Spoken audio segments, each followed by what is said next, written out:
The Forgiving Prince, Joseph and his brothers, from Genesis chapters 37 to 46. Jacob had 12 sons, but of all of his sons, Joseph was his favorite. One day, Jacob gave Joseph a splendid new robe. It was beautiful and rich with all the colors of the rainbow. But it made Joseph's brothers jealous. They wanted rich rainbow robes too. Then, to make matters worse, Joseph kept on having these special dreams.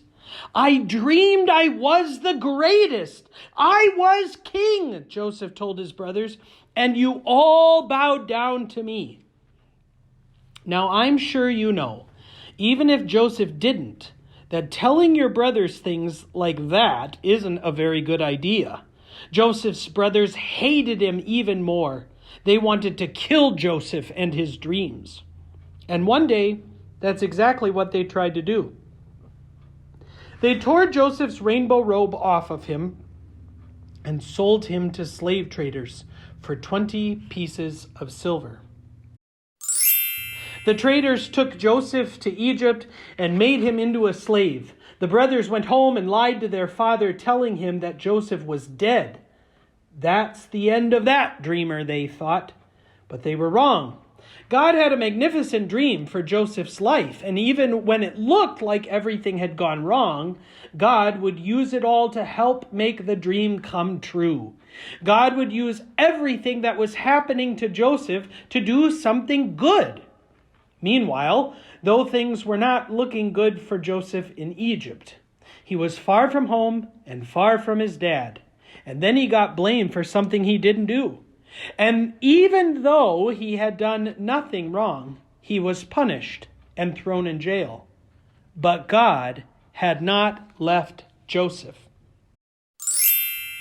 One night, Pharaoh, king of Egypt, had a scary dream about thin cows gobbling up fat cows. What on earth did it mean? He didn't know.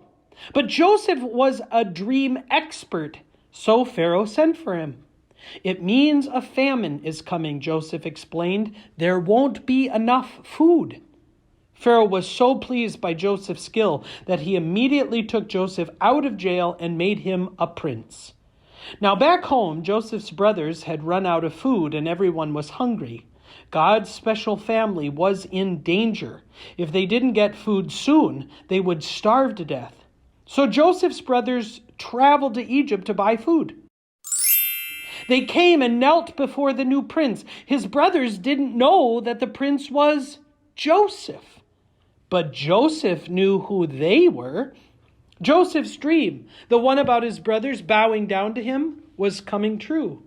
"It's me!" Joseph cried. And when they saw it was Joseph, his brothers were afraid. They had wronged Joseph. They had sinned, and they knew it. Now Joseph would certainly punish them. But Joseph looked at his brothers, and his eyes filled with tears. Even though his brothers had hurt him and hated him and wanted him dead, in spite of everything, he couldn't stop loving them. His heart, which they had broken, filled up with love, and Joseph forgave them. Joseph threw his arms around them. "Don't be afraid," he said. "Behind what you were doing, underneath everything that was happening, God was doing something good. God was making everything right again." Joseph didn't punish them, he rescued them. He brought God's special family to live safely with him in Egypt. One day, God would send another prince, a young prince whose heart would break. Like Joseph, he would leave his home and his father. His brothers would hate him and want him dead. He would be sold for pieces of silver. He would be punished even though he had done nothing wrong. But God would use everything that happened to this young prince, even the bad things, to do something good, to forgive the sins of the whole world. The end.